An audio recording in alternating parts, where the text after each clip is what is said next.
बच्चों, आज के इस हिंदी के वीडियो में सभी का स्वागत है। कक्षा 8 की हिंदी की पुस्तक वसंत भाग 3 का हम लोग 16वां पाठ पानी की कहानी की व्याख्या पूरी पढ़े थे और अब इसके अभ्यास प्रश्नों में से शेष प्रश्न जो बचे थे उसको हम लोग पूरा करेंगे। इससे पहले हम लोगों ने कुछ प्रश्नों का उत्तर किया था और आज हम लोग उसके आगे करेंगे प्रश्न। हम लोग यहाँ तक किए थे पाठ से आगे के अंतर्गत एक प्रश्न हम लोग पूरा किए थे और दूसरा प्रश्न जो यहाँ पर दिया हुआ है, दूसरे प्रश्न में लिखा है कि पानी की कहानी पाठ में ओस की बूंद अपनी कहानी स्वयं सुना रही है और लेखक केवल श्रोता है।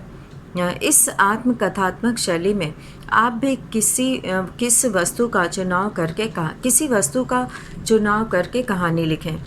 तो इसमें नदी के ऊपर, वृक्ष के ऊपर लिखा जा सकता है कहानी, तो इसे छात्र स्वयं से करेंगे, खुद से इसे लिखेंगे। और तीसरा प्रश्न हम लोग यहाँ पे करेंगे कि समुद्र के तट पर बसे नगरों में अधिक ठंड और अधिक गर्मी क्यों नहीं पड़ती। तो यहाँ पर हम लोग लिखेंगे उत्तर 3 हम लोग करेंगे, पाठ से आगे का उत्तर 3, पाठ से आगे। पहला प्रश्न हम लोग कर चुके थे और दूसरा प्रश्न छात्र स्वयं से आत्मकथा लिखेंगे और तीसरा प्रश्न हम लोग यहाँ करेंगे कि समुद्र के तट पर बसे नगरों में अधिक ठंड और अधिक गर्मी क्यों नहीं पड़ती। तो उत्तर 3 हम लोग करेंगे इसका। समुद्र तटीय इलाकों में, समुद्र तटीय इलाकों में जल की उपस्थिति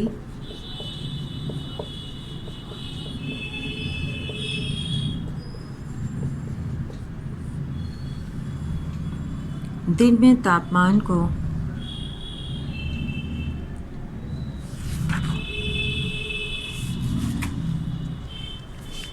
यहाँ पर हम लोग लिखेंगे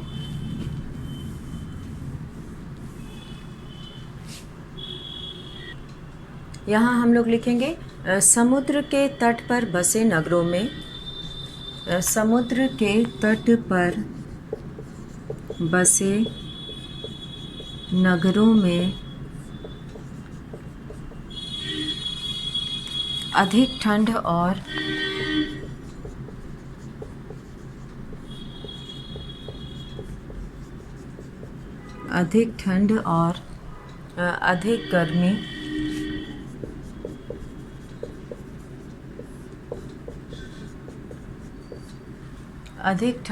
अधिक गर्मी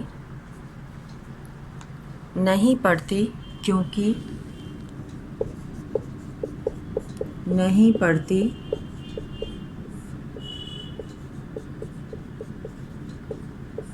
क्योंकि वहाँ के वातावरण में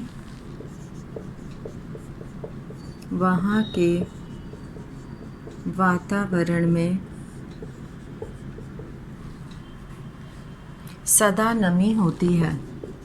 पानी का इलाका होने से वहाँ पे सदा नमी होती है और इसीलिए वहाँ पर मौसम खुशनुमा रहता है। तो ये है कि समुद्र के तटीय इलाकों में अधिक गर्मी और सर्दी नहीं पड़ती और दिन में जो है वहाँ पर जल की उपस्थिति दिन में तापमान को अधिक बढ़ने नहीं देती तथा रात में तापमान को अधिक गिरने नहीं देती, इसलिए वहाँ का तापमान हमेशा खुशनुमा होता है। तो ऐसा वहाँ पर समुद्र होने के कारण वहाँ पर पानी की उपस्थिति से ऐसा होता है।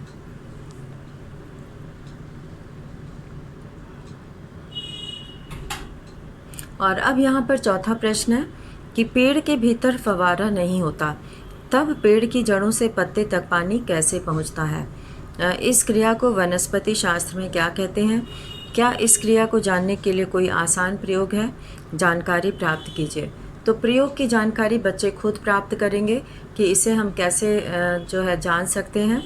और बाकी हम लोग यहाँ पर लिखेंगे उत्तर 4 में।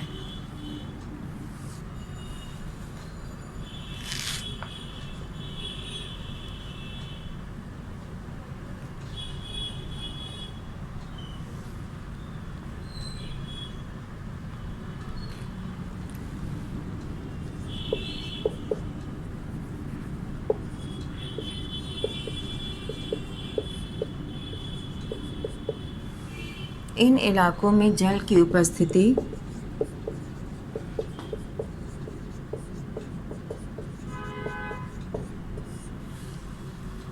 तापमान को अधिक बढ़ने नहीं देती।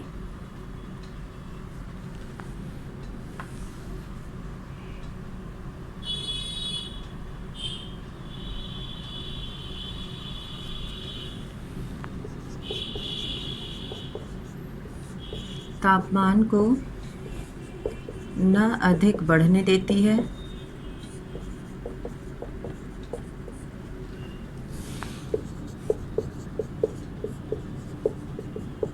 न ही कम होने देती है।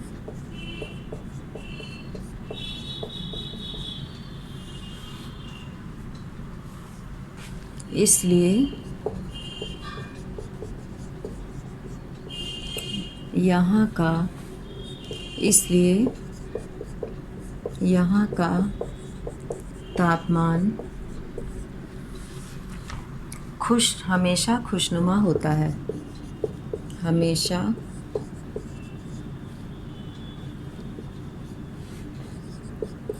खुशनुमा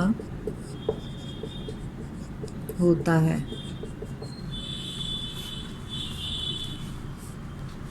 अब यहाँ पे चौथा प्रश्न का हम लोग लिखेंगे उत्तर 4। पेड़ की शाखाओं में जाइलम और फ्लोएम नामक पेड़ की शाखाओं में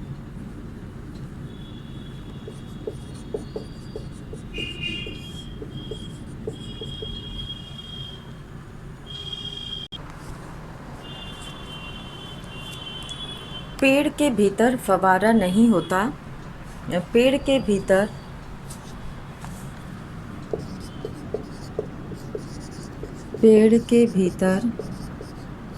फव्वारा नहीं होता।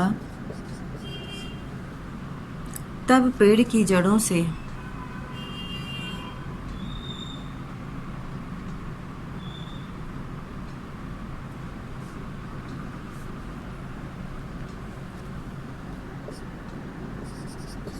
फिर भी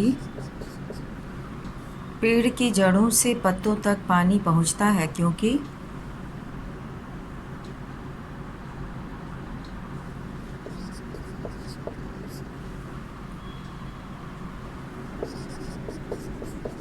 पेड़ की जड़ों से पत्तों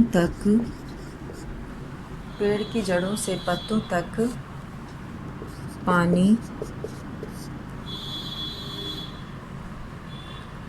पहुंचता है,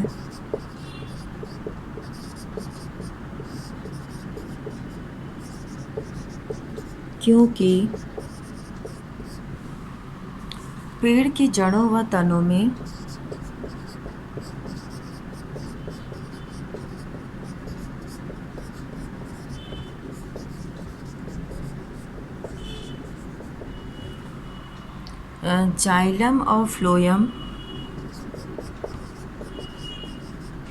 जाइलम और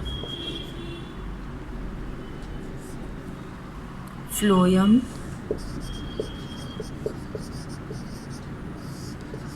नामक वाहिकाएं होती हैं।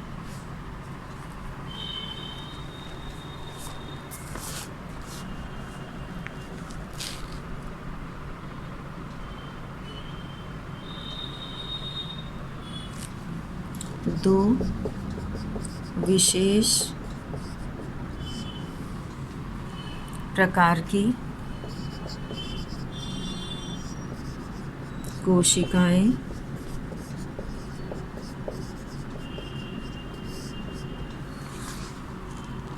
होती हैं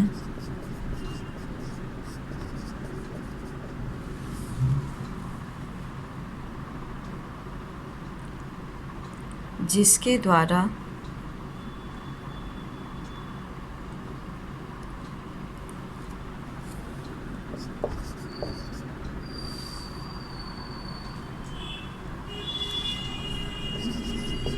इनका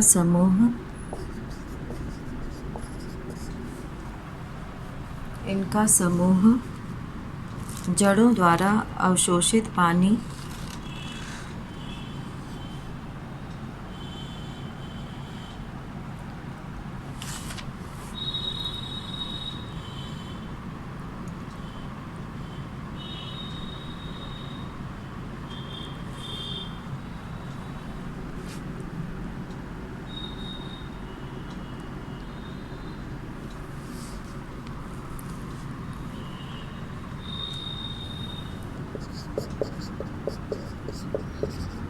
जड़ों द्वारा अवशोषित पानी पत्तों तक पहुंचाता है। अवशोषित पानी पत्तों तक पहुंचाता है। इस क्रिया को पत्तों तक पहुंचाता है।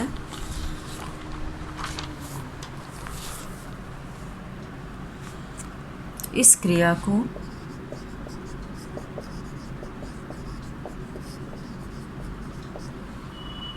वनस्पति शास्त्र में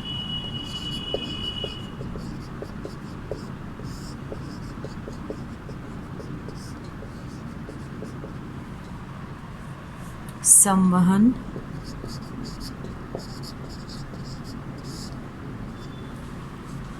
ट्रांसपिरेशन कहते हैं। संवहन इस क्रिया को ट्रांसपायरेशन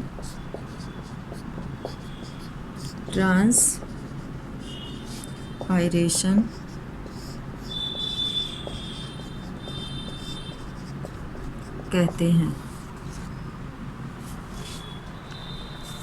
अब इसके लिए एक प्रयोग किया जा सकता है जिसमें एक कांच का बीकर लें, उसमें लाल रंग का पानी डालें और एक छोटा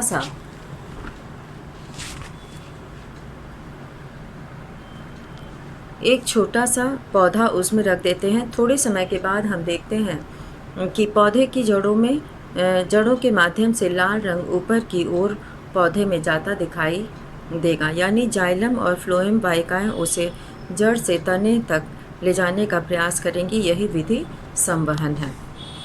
अनुमान और कल्पना में आज हम लोग देखेंगे अनुमान और कल्पना। इसमें पहला प्रश्न दिया है कि पानी की कहानी में लेखक ने कल्पना और वैज्ञानिक तथ्य का आधार लेकर ओस की बूंद की यात्रा का वर्णन किया है। ओस की बूंद अनेक अवस्थाओं में सूर्यमंडल, पृथ्वी, वायु, समुद्र, ज्वालामुखी, बादल, नदी और जल से होते हुए पेड़ के पत्ते तक की यात्रा करती है।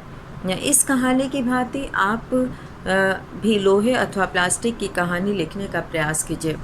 तो प्लास्टिक की कहानी संकेतों के आधार पर लिखिए। यहाँ पर प्लास्टिक की कहानी में हम लोग लिख सकते हैं, सभी बच्चे इस प्लास्टिक की कहानी या और भी जो है लोहे की कहानी लिख सकते हैं कि रासायनिक पदार्थों से प्लास्टिक का बनना, वस्तुओं का घिस जाना, दोबारा पिघलकर प्लास्टिक बनना, फिर से नई वस्तुओं का निर्माण, इस प्रकार की प्रक्रिया का निरंतर चलते रहना। तो प्लास्टिक की कहानी में इन बिंदुओं को लिया जा सकता है और इसके आधार पर लिखा जा सकता है। तो प्लास्टिक की कहानी इस तरह से लिख सकते हैं। और अब यहाँ पे दूसरा प्रश्न दिया है, इसे पहला प्रश्न सभी बच्चे खुद से करेंगे। और दूसरा प्रश्न है कि अन्य पदार्थों के समान जल की भी 3 अवस्थाएं होती हैं।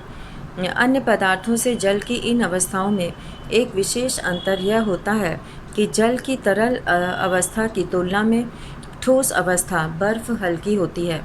इसका कारण ज्ञात कीजिए। तो यहाँ पर हम लोग अनुमान और कल्पना का दूसरा प्रश्न करेंगे। तो ये सभी बच्चे इसे लिख लेंगे।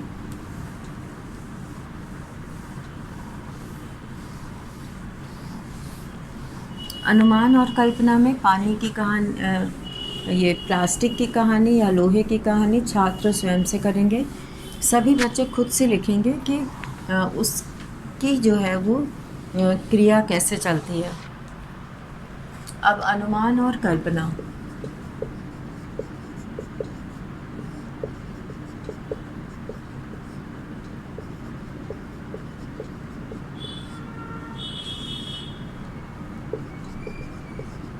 इसका उत्तर 2 लिखेंगे कि जल की 3 अवस्थाएं होती हैं।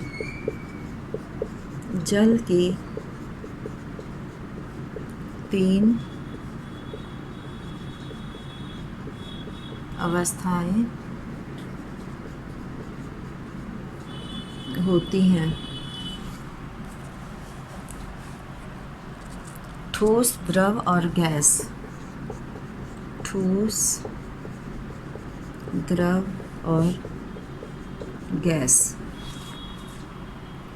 जल की तरल अवस्था से ठोस अवस्था हल्की होती है। जल की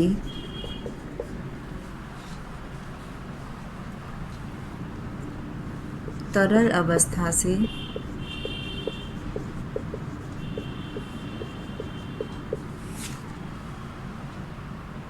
ठोस अवस्था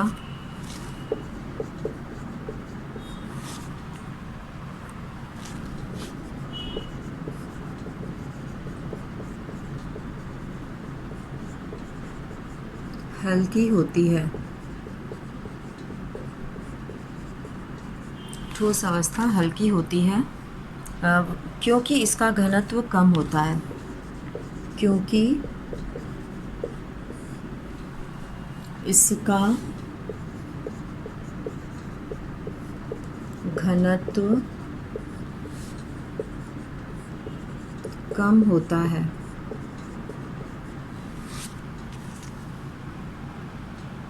अतः यह तैरती भी है। अतः यह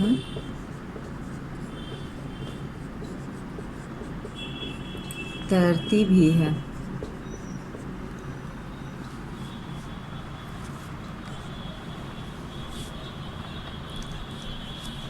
अतः यह तैरती भी है। अब यहाँ पे प्रश्न 3 दिया हुआ है कि पाठ के साथ केवल पढ़ने के लिए दी गई पठन सामग्री हम पृथ्वी की संतान का सहयोग लेकर पर्यावरण संकट पर लेख लिखें। तो पर्यावरण अर्थात एक ऐसा आवरण, इस पे जो है पर्यावरण पे एक लेख लिखना है, आर्टिकल लिखना है। तो यहाँ पर जो है इसे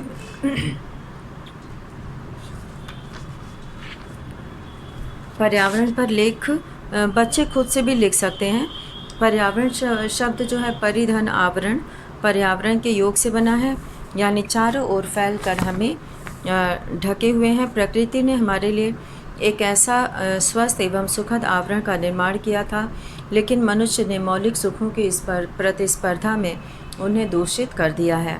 वर्तमान समय में शहरी सभ्यता प्रदूषण की समस्या से घिरी हुई है।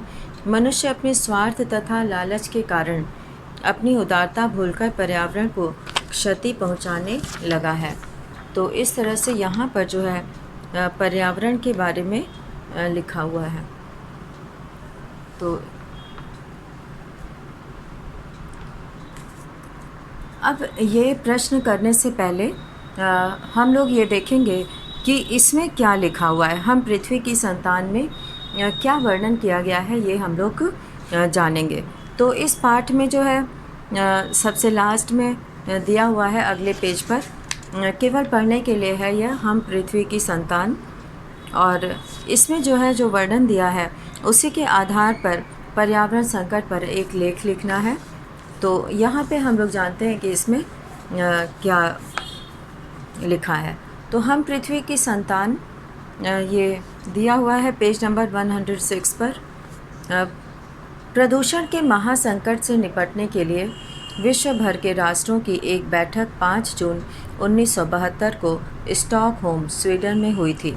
इस अवसर पर तत्कालीन प्रधानमंत्री स्वर्गीय श्रीमती इंदिरा गांधी ने अपने अभिभाषण में माता भूमिः पुत्रो अहम पृथिव्याः का संदेश दिया था। इस दिवस की स्मृति में ही प्रत्येक वर्ष 5 जून को पर्यावरण दिवस हम मनाते हैं। सन 1992 में रियो डी जेनेरो, ब्राज़ील में एक पृथ्वी सम्मेलन आयोजित किया गया, जिसका एकमात्र उद्देश्य यही था कि पृथ्वी को बचाओ। प्रकृति एक विशाल पारिस्थितिकी तंत्र है, जिसमें 2 प्रकार के प्रमुख घटक शामिल हैं, जैविक और अजैविक। जैव मंडल का निर्माण भूमि, गगन, अनिल, अनल, जल नामक 5 तत्वों से होता है, यानी कि भूमि, पृथ्वी, आकाश, वायु, अग्नि और जल। इन 5 तत्वों से होता है, जिसमें हम छोटे बड़े एवं जैव अजैव विविधताओं के बीच रहते आए हैं। इसमें पेड़ पौधों एवं प्राणियों का निश्चित सामंजस्य और सह अस्तित्व है, जिसे समन्वयात्मक रूप में पर्यावरण के विभिन्न अवयव कहते हैं। और पर्यावरण शब्द परि और आवरण, इन 2 शब्दों के योग से बना है।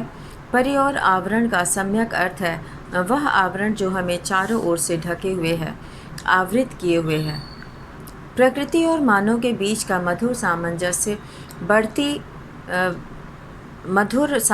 बढ़ती जनसंख्या एवं उपभोगी प्रवृत्ति के कारण घोर संकट में है।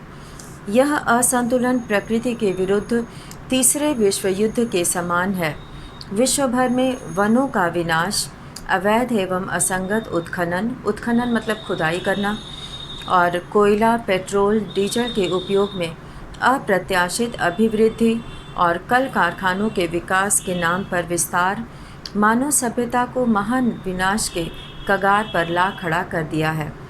विश्व की प्रसिद्ध नदियाँ जैसे गंगा, यमुना, नर्मदा, राइन, सीन, मास, टेम्स आदि जैसी नदियाँ भयानक रूप से प्रदूषित हो चुकी हैं। इनके निकट बसे लोगों का जीवन दूभर हो गया है। पृथ्वी के ऊपर वायुमंडल के स्ट्रेटोस्फियर में ओजोन गैस की एक मोटी परत है। यह धरती के जीवन की रक्षा कवच है, जिससे सूर्य से आने वाली हानिकारक किरणें रोक ली जाती हैं। किंतु पृथ्वी के ऊपर जहरीली गैसों के बादल बढ़ते जाने के कारण सूर्य की अनावश्यक किरणें बाह्य अंतरिक्ष में परावर्तित नहीं हो पाती, जिसके कारण पृथ्वी का तापमान ग्लोबल वार्मिंग बढ़ता जा रहा है। इससे छोटे बड़े सभी द्वीप समूहों एवं महाद्वीपों के तटीय क्षेत्रों के डूब जाने का खतरा बढ़ गया है। इसे ग्रीन हाउस प्रभाव कहते हैं। यही स्थिति रही तो मुंबई जैसे महानगर प्रलय की गोद में समा सकते हैं। पृथ्वी पर बढ़ते तापमान के कारण विश्व सभ्यता को अमृत एवं पोषक जल प्रदान करने वाले ग्लेशियर या तो लुप्त हो गए हैं या लुप्त होने की ओर बढ़ते जा रहे हैं। अमृत वाहिनी गंगा अपने उद्गम गंगोत्री के मूल स्थान से कई किलोमीटर पीछे खिसक चुकी है। तो ये जो है जहाँ से निकली थी वहाँ से कई किलोमीटर पीछे चली गई है। प्राकृतिक आपदाओं में बढ़ोतरी के कारण लाखों लोग शरणार्थी बन चुके हैं। विशेषकर अपने भारत में ही बांधों, कारखानों, हाइड्रो पावर स्टेशनों के बनने के कारण लाखों वनवासी भाई बहन बेघर होकर शरणार्थी बने हैं। पर्यावरण के प्रति गहरी संवेदनशीलता प्राचीन काल से ही मिलती है। अथर्ववेद में लिखा है, माता भूमि पुत्रो अहम पृथिव्याः, अर्थात भूमि माता है, हम पृथ्वी के पुत्र हैं। एक जगह यह भी विनय किया गया है कि हे पवित्र करने वाली भूमि, हम कोई ऐसा काज न करें जिससे तेरे हृदय को आघात पहुँचे। हृदय को आघात पहुँचाने का अर्थ है पृथ्वी के पारिस्थितिकी तंत्रों अर्थात पर्यावरण के साथ क्रूर छेड़छाड़ न करना। हमें प्राकृतिक संसाधनों के अप्राकृतिक एवं बेतहाशा दोहन से बचना होगा। दोहन करना मतलब कि उसका इस्तेमाल करना, ज़बरदस्ती उसे जो है प्रयोग में लाना, वो दोहन करना होता है। आज आवश्यकता इस बात की है कि विश्व के तमाम राष्ट्र जलवायु परिवर्तन के गंभीर खतरे को लेकर आपसी मतभेद भुला दें और अपनी अपनी जिम्मेवारी ईमानदारी पूर्वक निभाएं, ताकि समय रहते सर्वनाश से उबरा जा सके। विश्व विनाश से निपटने के लिए सामूहिक एवं व्यक्तिगत प्रयासों की ज़रूरत है और इस दिशा में अनेक आंदोलन हो रहे हैं। अरण्य रोदन के बदले अरण्य संरक्षण की बात हो रही है। सचमुच हमें आत्मरक्षा के लिए पृथ्वी की रक्षा करनी होगी। भूमि माता है और हम पृथ्वी की संतान हैं। माता भूमि पुत्रो अहम पृथिव्या, और हम पृथ्वी की संतान हैं। इस कथन को चरितार्थ करना होगा। तो ये प्रभु नारायण ने लिखा है इसे। तो इसी के आधार पर यहाँ पर जो प्रश्न दिया गया है पानी की कहानी पाठ में, अनुमान और कल्पना का तीसरा प्रश्न है ये कि पाठ के साथ केवल पढ़ने के लिए दी गई पठन सामग्री हम पृथ्वी की संतान का सहयोग लेकर पर्यावरण संकट पर एक लेख लिखें। तो सभी बच्चे बहुत अच्छे से इसे लिख सकते हैं और इसमें जो है पहले पर्यावरण क्या है इसके बारे में लिखने के बाद फिर उस पे जो संकट आया है इसका भी वर्णन इसमें दिया हुआ है, तो उसी के आधार पर इसे लिखना है। और अब हम लोग देखेंगे भाषा की बात। किसी भी क्रिया को पूरी करने में जो भी संज्ञा आदि शब्द संलग्न होते हैं अर्थात प्रयोग होते हैं, तो वे अपनी अलग अलग भूमिकाओं के अनुसार अलग अलग कारकों में वाक्य में दिखाई पड़ते हैं। जैसे वह हाथों से शिकार को जकड़ लेती थी। जकड़ना क्रिया तभी संपन्न हो पाएगी जब कोई व्यक्ति वह जकड़ने वाला हो, कोई वस्तु शिकार हो जिसे जकड़ा जाए। इन भूमिकाओं की प्रकृति अलग अलग है। व्याकरण में ये भूमिकाएं कारकों के अलग अलग भेदों जैसे कर्ता, कर्म, करण आदि से स्पष्ट होती हैं। तो ऐसे ही अपनी पाठ्यपुस्तक से इस प्रकार के 5 और उदाहरण खोज कर लिखिए और उन्हें भलीभांति परिभाषित कीजिए। तो ये बच्चे खुद से कर सकते हैं। तो इसमें जो है कारक के प्रयोग वाले वाक्यों को लिखना है और बताना है कि उसमें कौन सा कारक है। तो इस तरह से यहाँ पर इस पाठ में बहुत सारी ऐसी चीज़ें हैं जिसको कि जानना बहुत ज़रूरी है। और हमें जो है जिस तरह से जल की कहानी है और जल ही जीवन है, जल के बिना जीवन संभव नहीं है, तो इसलिए जो है जल का हमें संरक्षण करना चाहिए और जल बचाना चाहिए और बिना ज़रूरत के जल को बहाना नहीं चाहिए और जल का दोहन नहीं करना चाहिए। बहुत लोग जो है धरती के नीचे का जल जो है वो मशीनों के द्वारा निकालते हैं, ट्यूबवेल वगैरह का प्रयोग करके, और तो इस तरह से पानी का स्तर जो है धीरे धीरे कम होता जाता है और जल की कमी हो सकती है। तो यहाँ पर बहुत कई प्रश्न ऐसे हैं जिसमें कि खुद से लिखना है। जैसे कि यहाँ पर दिया हुआ है कि प्लास्टिक की अथवा लोहे की कहानी लिखने का प्रयास कीजिए। तो इसमें भी जैसे यहाँ पे जल की कहानी लिखी हुई है वैसे ही प्लास्टिक अथवा लोहे की कहानी भी लिखी जा सकती है कि वो शुरू में कैसा था और अंत में कैसा होता है। तो इस तरह से लिखने की जो है प्रवृत्ति आएगी और विचार करने की भी प्रवृत्ति आएगी। तो ये बहुत ज़रूरी है कि इसके बारे में लिखा जाए। और यहाँ पर इस पाठ के माध्यम से ये भी बताने का प्रयास किया गया है कि हमें जो है जल को बचाने के लिए अधिक से अधिक वर्षा हो, इसके लिए ज़रूरी है कि पेड़ों को लगाया जाए, वृक्षारोपण किया जाए। वृक्षारोपण होने से पेड़ जो है वर्षा करने में सहायता प्रदान करते हैं और जहाँ पे अधिक पेड़ होते हैं, वन होते हैं, जंगल होते हैं, वहाँ वर्षा भी अधिक होती है। तो इससे ये पता चलता है कि हमें वृक्षों का संरक्षण करना चाहिए और वृक्ष लगाना चाहिए। और अगर हम वृक्ष नहीं लगाएंगे, सिर्फ पेड़ों को काटते जाएंगे और अपनी सुविधा के लिए, अपने लाभ के लिए, तो स्वार्थवश जो ये काम सब लोग करते हैं, तो उससे जो है पूरे पृथ्वी का नुकसान है।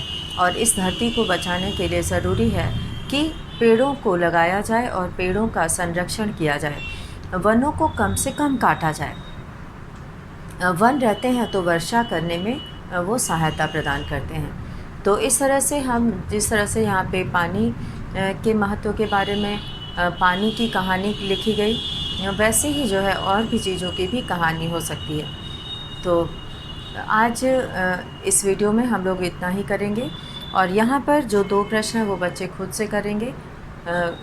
जो है पर्यावरण पर लेख लिखेंगे और वाक्य ऐसे खोजेंगे जिसमें कारक का प्रयोग हो। तो इसी के साथ आज का ये वीडियो यहीं समाप्त करते हैं। धन्यवाद।